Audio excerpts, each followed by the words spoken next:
Okay, so let's start small. We can do the differences of squares of 1 and 2. So that'd be 1 minus 4, so we have negative 3. So there's one option there.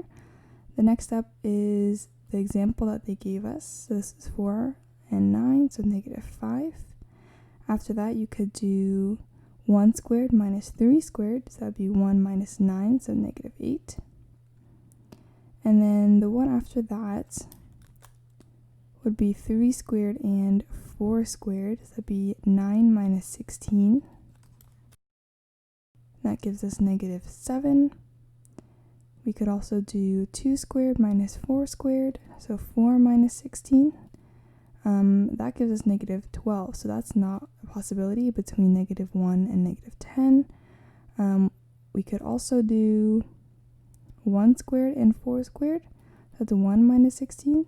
Negative 15, so that's also not a possibility. And then the one after 3 and 4 would be 4 and 5, so 4 squared minus 5 squared, so that'd be 16 minus 25. That gives us negative 9, so that's another possibility there. And we can see that the difference here is negative 9, so anything less than 4 squared here would give us an answer that's even less than negative 9, so that's not possible. And so that looks like the last possible number we can get to. So we have 1, 2, 3, 4, 5 possibilities.